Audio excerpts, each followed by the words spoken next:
Salut à tous, c'est Alex de Gironews. Ça faisait longtemps qu'on ne s'était pas vu. Après cette petite période de trêve, on se retrouve pour un nouveau test, celui de la trottinette électrique IMO L2.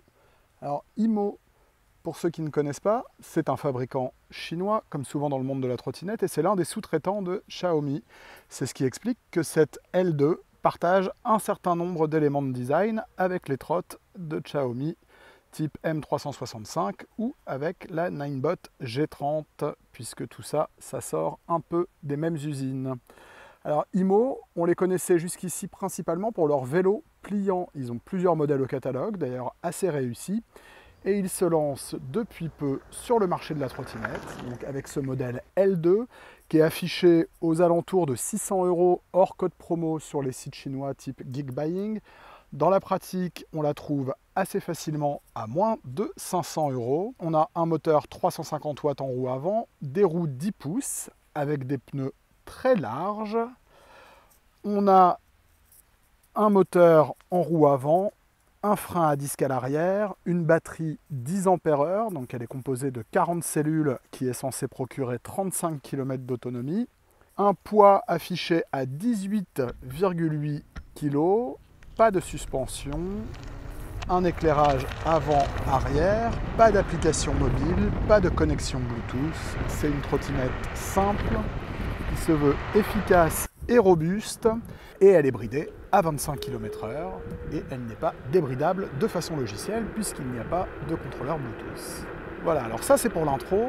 Moi évidemment la question que je me pose en roulant avec cette IMO L2 depuis quelques semaines, c'est dans quelle mesure est-ce qu'elle représente une alternative à la M365 d'une part et à la Ninebot Max G30 d'autre part. C'est ce que nous allons essayer de voir ensemble. Alors on va commencer comme d'habitude lors des tests par un petit tour du propriétaire. Au guidon, c'est tout simple, une gâchette d'accélérateur à droite, un écran central qui affiche la vitesse en km/h, la jauge de batterie et le mode de conduite sélectionné. On a deux boutons au niveau de la gâchette, un pour allumer le phare et l'autre pour allumer la trottinette ou pour passer entre les différents modes de conduite. Une petite sonnette ici, qui ne fait pas beaucoup de bruit mais qui a le mérite de fonctionner, et deux poignées de frein. À gauche, on a un frein couplé qui actionne à la fois le frein moteur et le frein à disque arrière. Et à droite, on a uniquement le frein moteur. Donc dans les faits, vous pouvez vous contenter d'utiliser la gâchette de gauche. Vu de devant, ce haut de potence rappellera peut-être des souvenirs à ceux qui connaissent les trottinettes Ninebot. En effet, les vis et l'emplacement ici de ce qui aurait pu être un phare, ça vient des modèles ES2, ES4. Mais sur cette L2, le phare est situé ici, avec un catadioptre et le phare qui se commande au guidon. Le système de pliage prend la forme d'une grande palette avec un clip de sécurité ici. Il faut un peu forcer pour la déplier et la replier les premières fois, mais c'est plutôt facile à faire et plutôt sécurisant au quotidien. À l'avant, on a donc un moteur 350 watts surmonté d'un garde-boue, des catadioptres de part et d'autre, les roues 10 pouces avec ces fameux pneus de 7 cm de large, pas de suspension, des valves de chambre à air coudées, ce qui facilite nettement le gonflage et permet de ne pas avoir à utiliser de rallonge. Je passe sur le deck avec un revêtement caoutchouc qui prend bien la poussière mais qui est assez confortable. Le point particulier de ce deck, c'est surtout qu'il est très large, ce qui vous permet d'envisager de mettre les deux pieds côte à côte. Une béquille, le port de charge, on ne peut plus standard, qui se situe ici. Donc les 40 cellules de la batterie sont réparties évidemment dans ce compartiment. Et on passe à l'arrière avec un élément de design que j'aime beaucoup. Moi, c'est cette tubulure en alu qui vient surmonter le garde-boue. Je trouve que c'est vraiment ce qui fait le charme de la trotte en matière de design. Et c'est ce qui fait aussi sa robustesse.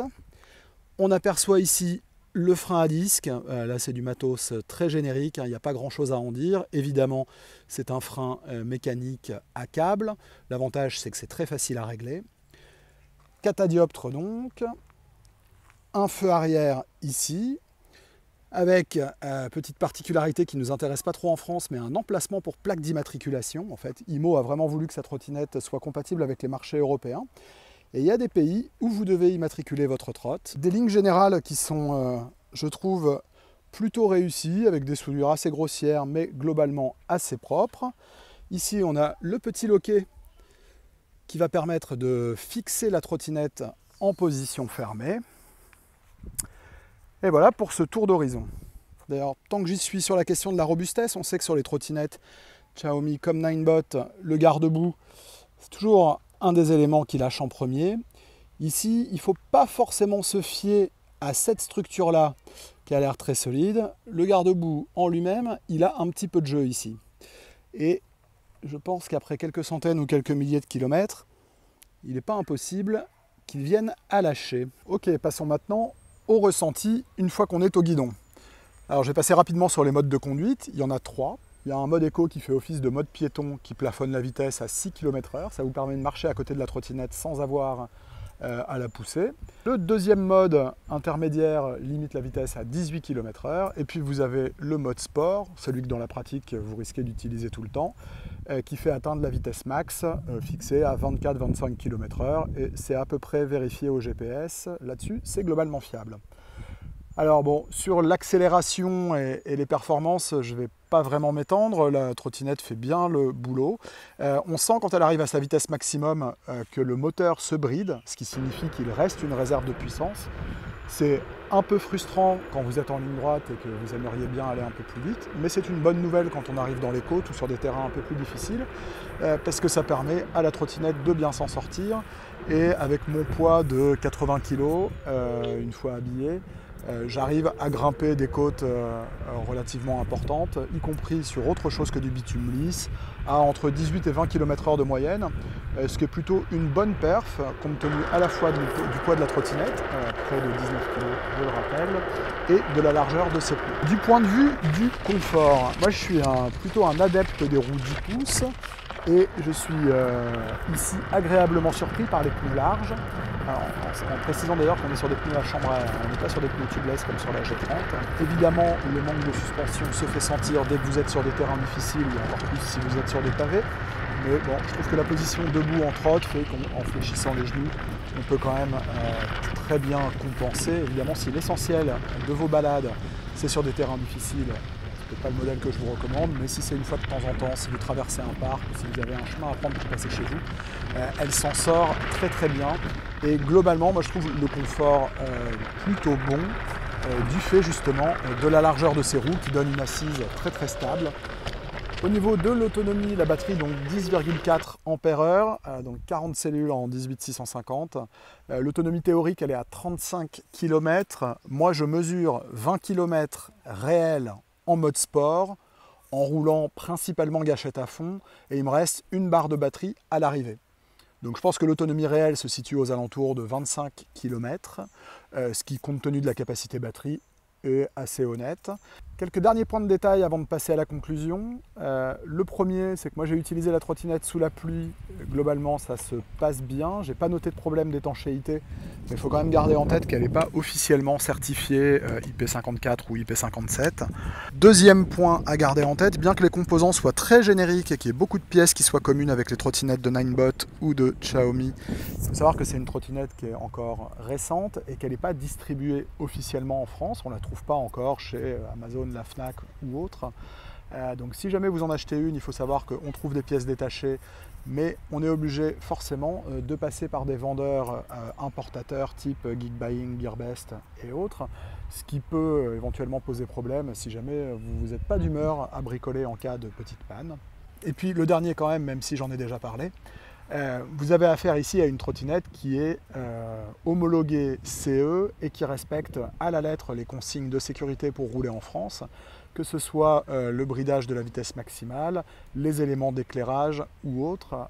Donc c'est une trottinette que vous pouvez faire assurer et avec laquelle vous pouvez rouler en toute tranquillité, voilà, sans craindre d'ennui avec les forces de l'ordre. Ok, maintenant qu'on a dit ça, le ressenti sur cette IMO L2 et puis surtout le positionnement par rapport à la M365 qui est moins chère d'un côté et par rapport à la Ninebot G30 de l'autre qui est un petit peu plus chère, et bien je trouve qu'elle prend parfaitement sa place de compromis. Elle est à la fois plus confortable, plus stable et plus sécurisante qu'une M365, du fait d'un freinage qui est mieux dosé, plus agréable, et du fait d'éléments de structure qui, à mon sens, sont plus robustes que ceux de la M365.